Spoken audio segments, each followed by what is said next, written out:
जय श्री राम। आप सभी को धनतेरस के पावन पर्व की बहुत बहुत शुभकामनाएं। आज मैं आपके सामने धनतेरस की पावन कथा के बारे में बताना चाह रहा हूँ। यह पर्व उत्तरी भारत में कार्तिक कृष्ण पक्ष की त्रयोदशी तिथि के दिन धनतेरस का पर्व पूरी श्रद्धा व विश्वास के साथ मनाया जाता है। धनवंतरी के अलावा इस दिन देवी लक्ष्मी और धन के देवता कुबेर की भी पूजा करने की मान्यता है। इस दिन को मनाने के पीछे धनवंतरी के जन्म लेने की कथा के अलावा दूसरी कहानी भी प्रचलित है। कहा जाता है कि एक समय भगवान विष्णु मृत्युलोक में विचरण करने के लिए आ रहे थे। तब लक्ष्मी जी ने भी उनके साथ चलने का आग्रह किया। तब विष्णु जी ने कहा कि यदि मैं जो बात कहूँ तुम अगर वैसा ही मानो तो फिर चल सकती हो। तब लक्ष्मी जी उनकी बात मान गई और भगवान विष्णु के साथ भूमंडल पर आ गए। कुछ देर बाद एक जगह पर पहुंचकर भगवान विष्णु ने लक्ष्मी जी से कहा कि जब तक मैं न आऊं तुम यहाँ ठहरो। मैं दक्षिण दिशा की ओर जा रहा हूँ, तुम उधर मत आना। विष्णु जी के जाने पर लक्ष्मी के मन में कौतूहल जागा कि आखिर दक्षिण दिशा में ऐसा क्या रहस्य है जो मुझे मना किया गया है, और भगवान स्वयं चले गए। लक्ष्मी जी से रहा न गया और जैसे ही भगवान आगे बढ़े लक्ष्मी भी पीछे पीछे चल पड़ी। कुछ ही आगे जाने पर उन्हें सरसों का एक खेत दिखाई दिया जिसे खूब फल लगे थे।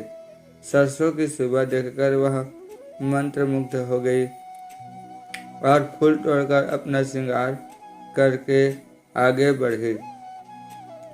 आगे पर एक गन्ने के खेत से लक्ष्मी जी गन्ने तोड़कर रस चूसने लगी। उसी क्षण विष्णु जी आए और यह देख करके लक्ष्मी जी पर नाराज होकर उन्हें श्राप दे दिया कि मैंने तुम्हें इधर आने को मना किया था पर तुम न मानी और किसान की चोरी का अपराध कर बैठे। अब तुम इस अपराध के जुर्म में इस किसान की 12 वर्ष तक सेवा करो। ऐसा कहकर भगवान उन्हें छोड़ करके क्षीर सागर से चले गए।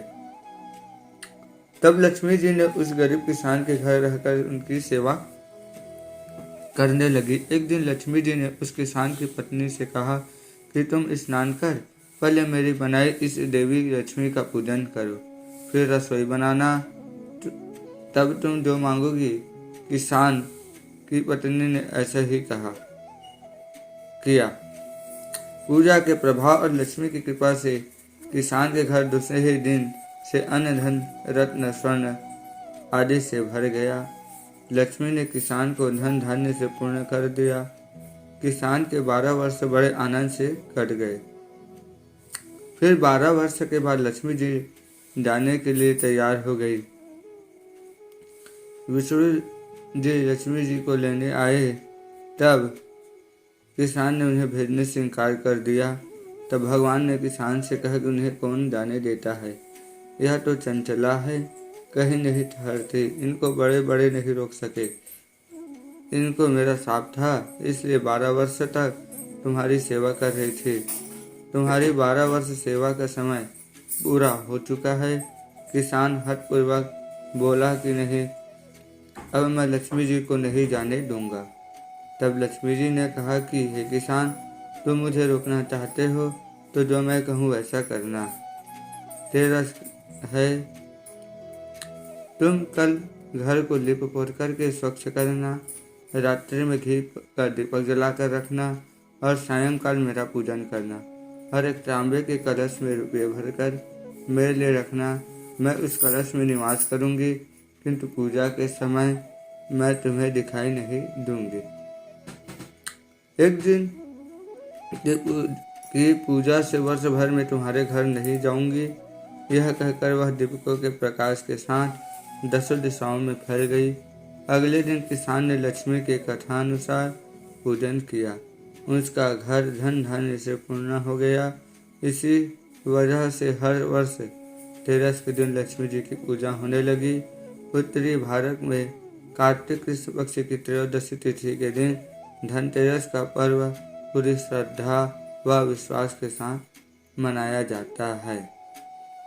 धन्वंतरि के अलावा इस दिन देवी लक्ष्मी और धन के देवता कुबेर की भी पूजा करने की मान्यता है। इस प्रकार जो है धनतेरस का पर्व खुशी और उल्लास के साथ मनाया जाता है।